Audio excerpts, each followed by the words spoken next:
फैगौ इलेक्सनाव बे नंगौ सरनिया मालाबा इलेक्सन गेलेनो मोनला मालाबा एसटि रिजार्भआव बे क'क्राझाराव गेलेनो मोनला बे बाहा गेलेहैदों खिन्थु बियो जोंनि क'क्राझार एसटि रिजार्भआव बे सिराव गेलेनो मोनला आरो सोरबा बेबायदि लाखोमानानै दा अनलाइनजों लाखोमागासिनो दं लाखोमानो गेलेनो नागिरा बिनि थाखाय जों गसंगोन। नोंथांमोना भिडिअनि गेजेरजों एसेबाबो मिथिबाय जानो हागौ जे आं मानि सोमोन्दै आपडेट लाबोनो नागिरदों। दा बे आपडेटआनो जाहैबाय जे नब सरनियाया गोबाव समनिफ्रायनो एसटि सार्टिफिकेट लानानै जे एमपि महरै खामानि मावबोबाय थादोंमोन। दा बे एमपि महरै खामानि मावबोबाय थानायखौ जोंनि बर' हारिनिफ्राय माखासे जायफोर गिनो रोङै सुबुं बिथांमोना हेंथा खालामबोबाय थादोंमोन। दा बिथांमोना दिनै जाफुंसारनो हाबाय। दा बे जाफुंसारनायानो बर' हारिनि थाखाय मोनसे देरहानाय आरो गोजोनथाव। दा बेनि सोमोन्दै फुल डिटेल्सखौ नैबे भिडिअआव होनाय दं। दा बिथांमोना हेंथा खामानि मावबोदों। दा बिथांमोनानो गावसोर माबायदि दुखु खस्थ'नि गेजेरजोंबाबो दिनै देरहानाय लाबोनो हादों बेखौ बिथांमोना फोरमायदों। दा नोंथांमोना नैबे भिडिअखौ नायलांबानो जाबाय। खुलुमनाय थाबाय। जोङो नैबे आदानि नाजानायाव बुंनो थाङोब्ला जोङो बे खामानिखौ जों नुदों ओमफ्राय खामानि मावनो हागोन बादिखौ जोंबो सानाखिसैमोन। उनाव बे आदानि जेसेबां नाजानाय आदानि जेसेबांखिनि बे गासैबो आयेन टाइननि खोथाफोरखौ मिथिनानै जोङो आंबो मोनसे साहस खालामफाबाय जे बे नंगौ जों बेखौ नांगौ आरो बे जोंनि थाखाय बिराद गोनांथार होननानै। गोदो आबैयाव मावदोंमोन नाथाय जों ज' दंमोन नाथाय लासैनो गुगालांजोबनानै रावबो मानसिफ्रानो बे खामानियाव आखाइ होयाखिसै। इभेन जोंनि गोरों गोराफ्राबो प्रफेसार लेक्सारारनिफ्राय लानानै बुंजायो बे माथो बर' बर'खासो बिनि सार्टिफिकेटखौ बोरै दाननो हानांगौ माथो हाइकर्ट सुप्रिम कर्ट देरहाबायनो बेबायदि होननायाव जोंखौ अनेक मरेल डाउन होदोंमोन अनेक जोंखौ अपदस्थ होदोंमोन। थेवबो जों नाजादों। दा बेखौल' रायजो राजाफ्रा मिथिनो लुबैदों जे जों गावजों गाव बुंलायबाय थादों जे माब्रै बे नब सरनिया बोरै एसटि सार्टिफिकेट मोनखो बिनिबो अनेक डिबेट जालांबाय अनेक खोथा जालायबाय। खिन्थु जोङो बेफोरखौ बुंनांगौब्ला बिराद जारिमिन दंबावो। खिन्थु जोङो दा बै सिगांनि थांनाय इलेक्सन केस होनानै 2014निफ्राय नांदों बेखौ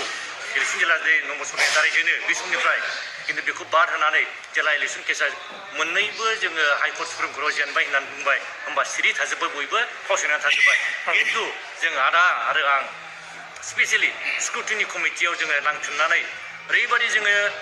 एकदम नांथाबबाय ओरैबायदि नाजाबाय जों मोनफ्रोमबो आयेननि मोनफ्रोमबो दफानि मोनफ्रोमबो माबे इन्डियान कनस्टिटिउसनाव मा आयेनजों जोङो बे एसटि नङै मानसिखौ जों बोरै एसटि गनायनानै लानो आरो जों बेखौ बोरै फोजोबनो हागोन बेखौ जों नागिरनानै मोनबाय। दा लास्टआव जोङो बेखौ जेला जों स्क्रुटिनि कमिटियाव होयो बे समाव जोङो बेखौ आरो जोङो कर्टआव होदोंमोन जे स्क्रुटिनि कमिटिया जोङो अलमस्ट गासिबो माने प्रसेसखौ फोजोबबाय बे बेसेबां इनकुवारि खालामनांगौ बेसेबां फोजोबबाय थेवबो दानाखिसै। दानैलाय जोङो बिसोरनो मोनसे आवगायाव मोनसे बे केसखौ बेखौ फोजोबनो थाखाय जों PIL केस होदोंमोन। बे PIL केसाव हाइकर्टआ होनबाय जे PIL केसाव जोङो बे PIL केसखौ जों अर्डार होनबाय 2023 मार्चनि दायो 24 जालायबाय 23 मार्चनि 1 तारिखआव जों अर्डार होबाय जि बे सरनिया नङैफोर माने कमिउनिटि जाय कमिउनिटिया एसटि नङा बिसोरनो मानो सार्टिफिकेट होदों होननानै जेला कर्टआव बुंबाय ट्राइबेल समूहखौबो होनबाय आरो बेखौ सोर गभर्नमेन्टआ होदों बे गभर्नमेन्टआ बोरै होनो हाखो बे मानो होनबा इन्डिया गभर्नमेन्टआ बे पार्लियामेन्ट पास जानानै प्रेसिडेन्सियेल सहि जायाब्ला रावबो कमिउनिटिया आं उमुक होननानै लानो हाया आरो बियो बर' होननानै लादों खिन्थु जों मिथिगौ बे बर' नङा खिन्थु बर' होननानै लादों। दाना बोरै नोङो गुबुननि नाम लानानै गुबुननि कमिउनिटिनि गुबुन जाथिनि नाम लानानै गुबुन जाथिया बेखौ बे सार्टिफिकेटखौ लानो हाया नङाबाथ' गोबाङानो लानो हागौमोन जे जोंबो बर' कसारि होननानै दा लानो हाया। दा अनेकानो दं बिदि बिनाय खिन्थु बिदि लानो हागौ। दा जों होनबाय बे नङा आरो नंगौबा बियो बर' बानायनाय नङामोन मानो होनबा जुदि बर'ब्ला बर'नि ब्लाडब्ला जुदि बर'नि फिसाब्ला बे बियो सरनिया जादों जानो हागौ बर'आबो सरनिया जादों राभाया सरनिया जादों लालुङाव सरनियाबा सोरबा दास देखाफ्राबो हारसा असमिया मानसिया नोगोरबारिया बरपेटा मानसियाबो बर'निया जादों खिन्थु बिसोरो बर' नङा खिन्थु जाय बर'आ बे बर'खाब्ला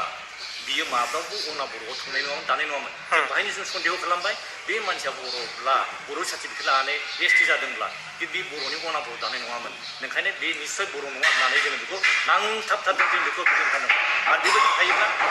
बियो दा जेरै 10 बोसोराव जोंखौ ओरैबायदि लस खालामना होबाय डिफाइभ खालामना होबाय जे जोंनि मोननांगौ मोन्थाइफोरखौ जोंनि एसटिनि मोन्थाइफोरखौ बे दंस' खालामना होबाय बिनि थाखाय जोंहा बिराद गोसोआव दुखु मोननाय गाबखांनाय थाबाय थादों जों माब्ला हानो जों जानो गैया लोंनो सुख गैया जों बिदि जादों जोङो दिनै गुवाहाटियाव दैलि जोङो फुङाव फैनानै मोनायाव थांफिननांगौ जादों एखम्बा जों हर थानांगौब्ला जों थानो हाया जों थांफिनबोदांदों बिराद खस्थ' मोनदों थेवबो जों बेखौ नेवसिदों बे आदाखौ दा बुंनो हागौ आदाया जेरै रिटायार जानानै दिनै 74 75 इयार्स जाबाय थेवबो बियो माब्लाबो नांनानै मेंबायलै नांना दोननोसै थाथोंसै होननानै बुङाखै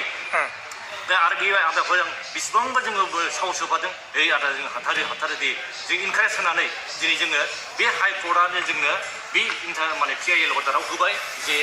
बियो सर'निया बर' कसारि नङा आरो बिसोरो नोंसोरो आसाम गभर्नमेन्टखौ होनहरबाय नोंसोर माबे आयेनजों माबे दफाजों नोंसोर माबे कनस्टिटिउसननि आयेनजों नोंसोरो बिसोरनो नटिफाइड नङै मानसिफोरनो बोरै एसटि सार्टिफिकेट होदों दाना बिसोरो जबाबदिहि जाबाय होमबा बिसोरो 7 दिन टाइम लादों 7 दिन टाइम लानायाव होनबाय जोङो 7 दिन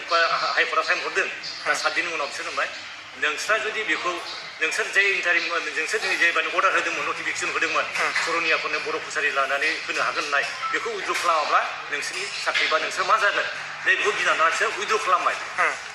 बिसोर उइद्र' खालामदों बे उइद्र'ल लेटारखौ खिन्थु जों ओरैबायदि खालामबावदोंबा जों चेलेन्ज खालामगौमोन नोंसोरथ' उइद्र'ल' खालामबोबायब्ला उइद्र'ल' खालामनानै एथ' गिदिर क्राइम खालामनाय बायदि जोंनि जाथिखौ दंस' खालामबाय खिन्थु बे उइद्र' खालामनायजोंनो बिस्रा गबाय उइद्र' खालामनाय माने ओरैबायदि सर'निया जाथिफोरनो जों होदोंमोन भुल ख्रमे खिन्थु जों उइद्र' खालामना लाबाय माने गैला बे समनिफ्रायनो गैखालामोन दा जोङो बिनि सार्टिफिकेटखौ दाननो हानांसिगौमोन बै समावनो जोङो इण्डिया गभर्नमेन्टआव पार्लियामेन्टआव थांनानै बेखौ दाननो हानांसिगौमोन नाथाय जोंनि खमजोरिखौ नुबाय जे जों सानै साथाम खामानिया मावनानै बे जोंनि एथ'ल' बर'नि संगठन गिदिर संगठनफोर दङ दल संगठन दङ मानो बिसोर नाङाखै नैबे खमजरि जोंखौ खमजरि मोननानै बिसोर दानाखिसै आरो जोंबो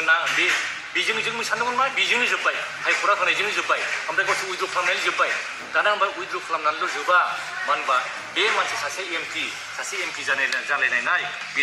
भट गेलेनानै देरहानाय दा बेखौ इन्डिभिजुवेल बिनि केसखौ दाननांगौ दा इन्डिभिजुवेल बिनि सार्टिफिकेटखौ दाननांगौ मारै दानगोन नैबे स्टेट लेभेल स्क्रुटिनि कमिटिया दाना जोङो हाइकर्ट मोनदोंब्लाबो जों दुगा जानो हायाखिसै जों रंजायाखै जों हाइकर्टआव देरहाबाय जों देरहानायखौनो जों बुंदों जे जों देरहाबाय बे समाव आदाया बिराद बेमार लोमजादोंमोन थेवबो जोङो गुवाहाटिसिम फैबावनानै जे जों बे अर्डारखौ लांबाय ओमफ्राय जोङो बे अर्डारजोंबाबो जों दुगा जायाखै जोंना मा बिनि सार्टिफिकेट दाननो थारनांगौ बिनि सार्टिफिकेट दानहोबासो जोङो बेखौ एमपि सिटनिफ्राय जों बोख्लायनो हागोन नै बेखौ नाजायो दाना जोङो बेखौ जेला खालामबावो होमबा जे जोङो बे हाइकर्टनि मोनखांनाय लोगो लोगो हाइकर्टनि 1 थारिखआव जों मोननाय लोगो लोगो हाइकर्टखौ जोङो अर्डार मोननाय लोगो लोगो हाइकर्टनि अर्डार मोनखांनानै जोङो 3 4 5 सानथाम थानायनि उनाव 6 थारिखआव जोङो बाहाय दावलिफुथियाव फैबाय जे हाइकर्टआबो बिबायदि अर्डार होबाय सिकिउरिटि कमिटिनियाबो जोबखाबाय नोंसोर दानदो जेला जों होफैयो होमबा बिसोर र' होनै दानाखिनायालाय बिसोरो मार्च एप्रिल मे जुन थांबाय होमबा जोङो दाना बेखौ कर्टआव होबाय जे जोंनो दासिमबो बेखौ होआखै कर्टआ जोंनो बेखौ बिनि जे कर्टआव हाइकर्ट सुप्रिम कर्टनि अर्डार मथे 3 मासजों फोजोबनांगौमोन सिकिउरिटिनि कमिटिया 3 मासाव जोङो दा दिनैसिम 3 बोसोर जाबाय दानाखै आरो दा जों सिकिउरिटिनि कमिटिया जोबनायावबो दानाखै होननानै बुंनाया जेला होबाय होमबा बे हाइकर्टआ 2 मासनि टाइम हरबाय 2 मासनिया जोंनो फेब्रुवारि मार्चआव होदोंमोन दाना फेब्रुवारि मार्चनिफ्राय नै दिनैसिम मोनसे जागोन 10 मास थांबाय 10 मास कन्टेम जों 10 माससिम थांबाय 10 मास थांनायनिफ्राय नै जों दाखालि बेखौ कन्टेम होबाय जेला कन्टेम खालामनानै होयो कन्टेम होनायावबो बिसोरो दोनै दानसे दानाखै मानो होनबा जोंनि खमजोरिखौ मोनबाय जे कन्टेमावबो दानो मानो होनबा बिसोर ओरैबायदि पावार दङ सासे एमपि आरो बियो माबे संगठननिफ्राय फैनाय नोंसोर रायजो राजाफ्रा मिथिगौ बिथांमोनहा मिथिगौ बे माबे संगठन होनाय बे गुवाहाटियाव ओरैबायदि बियो राजत्व जायनि थाखाय जोङो थाखोमा जोङो खामानि मावनांदों दिसपुराव बिनि मानसि जोब हाइकर्टआव बिनि मानसि जोब थेवबो जों थाखोमानानै लास्ट पर्यन्त जों थेवबो चेलेन्ज खालामदों जे जोङो कर्टआ जोंनो सानसे जों बे कर्टनि बे आयेनजों जों देरहाथारगोन जोंहा बे बिश्वासखौ लानानै जों दिनै हाइकर्टखौ जों धन्यबाद होयो आरो दिनै जोङो स्क्रुटिनि कमिटिया बे हाइकर्टनि अर्डार मथेनो बिसोर कन्टेम्पआव जों जालांबाय कन्टेम्पखौ दोननो हादोंमोन कन्टेम्पखौ बेसेबां गोबाव दोनदों नोंसोरो 6 मास 7 मास 8 मास 10 माससिम दोनदों दोननायनि उनाव कन्टेम्पखौ दा लास्टफोराव जोंनि उकिला खायदा खालामबावनानै माबे आयेनजों माबे रुलजों माबा खालामनो हायो बेखौ खालामबावना हरबाय बे हरनाय लोगो लोगोसो दा बिसोरो बे दानबाय बे दाननाय दिनै दानबाय बेसेबां गोबावजों खस्थ' मोनबाय दिनै बिनि एमपिआनो 5 बोसोरावबो थांबावबाय आवगायनि 5 बोसोराव थांबाय आरो दानि 5 बोसोर 10 बोसोर थांबाय दा नै दा बे जोबनोसै गोदान इलेक्सन जानोसै थेवबो जों दा थेवबो स्क्रुटिनि कमिटिखौ जाय अफिसारफोर बिथांमोनखौ जों धन्यबाद होबाय जे बे एसे सम थाबावनायावबो जोंखौ दाननानै जोंनि बे खामानिखौ साक्सेस खालामबाय जों दाना बिराद गोजोननाय आरो जों बर' हारिनि थाखाय बे जों देरहानाय बेनिखायनो दिनै जोंनि बर' हारिनि मोनसे गिदिर देरहानाय खिन्थु जों दुगा जाया जे जोङो रावखौबो जों सर'निया जाथिजोंबो गाज्रि नङा खिन्थु जाय बर'खाया नोङो मानो दास्टिखा लिरनांगौ नों बर'ल' लिरनांगौ ट्राइबेल संघआबो बै समावनो 2002आवनो बे अर्डार माबाखौ होदोंमोन नोंसोर बर'बा बर' लिरसिन होमबानो नोंसोर बर' ब्रह्म बसुमतारी नार्जारि लिरसिन होमबानो नोंसोर एसटि जानो हागोन नाथाय बे सर'निया जाथियाव गुबुन गुबुन जाथिनि दं नालाय गुबुन गुबुन जाथिफ्रा बे जोंनि बिसोरो बै बर'फोरखौ बे बर'आल' मोननाय सर'निया कसारि ना बर'आल' साथियाव बर' ब्रह्मखौ लाबानो मोनोब्ला गावस्रा थाबोगोन ओंखायनो बिसोरखौबो बिसोरो नारथानानै दोनदों जायनि थाखाय बे बर' मानसिफ्राबो सर'नि माने ब्रह्म बसुमतारी दासिमबो लिराखै आरो बे लिरैनि थाखाय बिसोरो दा जोंजों बेबादि बिसोरो गावसोरनो अलखदाव गोलैनानै दं गावसोरनो बे अलखदाव गोलैनायनि थाखाय बिसोर दा एसटिखौ बिबाय थादों खिन्थु बै गुबुन जाय कमिउनिटिनि मानसि बिसोर मोनखाया खिन्थु जोंनि बर' बा राभा बा लालुं जाय एसटि मानसिखा बिसोर मोननायनि बा बिसोरनि थाखाय जोङो जेबो जोंहा ट्राइबेल संघआ जेरैबा जोंनि बर'फ्रा जोंनि दल संगठना जोंहा आपत्ति गैया जों सर'निया जाथिनिबो जोङो एगेन्स्ट नङा खिन्थु जोंना बेल' जे संबिधानाव जेखौ दं बिसोरो आयेनजों नांनानै लाबोदों बिसोरो संबिधानाव आयेन पास खालामनानै बा पार्लियामेन्ट पास खालामनानै लाबोदों होमबा नोंसोरबो जुदि एसटि मोनोब्ला नोंसोर लानायाव जोंहा आपत्ति गैया खिन्थु नोंसोरो जे इलिगेल भाबै लानानै आरो जों बर'नि लानानै बर'निनो उल्था मावबाय जुदि हय बियो बर' सार्टिफिकेट लादों बर' बादि मावोबा बिटिसिनि एगेन्स्ट मावाबालानो बर' जाथिनि थाखाय मावोबा बर' बिटिसिनि थाखाय जुदि मावोमोनब्ला बर'लेण्डनि थाखाय मावोमोनब्ला उन्नतिनि थाखाय मावोमोनब्ला बा बर'नि एगेन्स्ट बुङामोनब्ला जोंनि मार्टियार्सफोरनि जोंनि लिडारफोरखौ अपमान खालामामोनब्ला जोंनि मार्टियार्सफोरखौ बे बिराद अपमान खालामदों दिसपुराव बियो जाय माबायाव दिसपुरनि जोंनि बर' एमएलएफोरनि जोंनि राजभवनाव बियो थानानै दुगा बे लेक्सार होदों अपमान खालामदों नाथाय जोंनि लिडारफोरा रावबो खुलासियाखै बिनि रावबो बे जबाब होआखै नाथाय जोंहा गोसोआव गाबखांदों जे सासे अना बर' मानसिया जोंनि बर'नि सायाव माने अन्याय भाबै जोंखौ नासयनानै दोनबाय जायनि थाखाय जे जों मोननांगौ बेखौ मोनाखै बेफोरनि थाखाय जों नांनानै दिनै जोंनि बिराद गिदिर देरहानाय बे जोङो सर'निया जाथिनि थाखाय जोङो एगेन्स्ट नङा खिन्थु जोंनि मोन्थाइखौ जोंनि मोन्थाइखौ सिख'नानै जोंखौ अबरस्थ होनायनि थाखाय जोङो दिनै जों बिराद खुसि आरो जों बयबो रायजो राजाफ्रा बेनि थाखाय खुसि जानो हागोन आरो फैगौ इलेक्सनाव बे नगर सर'निया मालाबा इलेक्सन गेलेनो मोनला मालाबा जोंहा एसटि रिजार्भआव बे क'क्राझाराव गेलेनो मोनला बे बाहा गेलेहैदों खिन्थु बियो जोंनि क'क्राझार एसटि रिजार्भआव बे चिराव गेलेनो मोनला आरो सोरबा बेबायदि लाखोमानानै दा अनलाइनजों लाखोमागासिनो दं लाखोमानो गेलेनो नागिरा बिनि थाखाय जों गसंगोन मानो होनबा बेवहाय गावबागाव दल संगठनफोरनि दलफोरनि पार्टिफोरा जेला इलेक्सनाव स्क्रुटिनि खालामो इलेक्सन नमिनेसन साबमिट होयो स्क्रुटिनियाव रावबो अबजेक्सन खालामाबा बेबायदिनो थांगोन बिनि थाखाय जोङो गसंगोन बिनि थाखाय जों प्रटेस्ट खालामनो थाखाय जोङो फैगौ इलेक्सनावबो जोङो नमिनेसन होनानैबाबो जों गुबुन हारिखौ होबथानायनि थाखाय बे राहाखौ जों लागोन बेनिखायनो दिनैनि बे गिदिर देरहानायनि थाखाय आं बयखौबो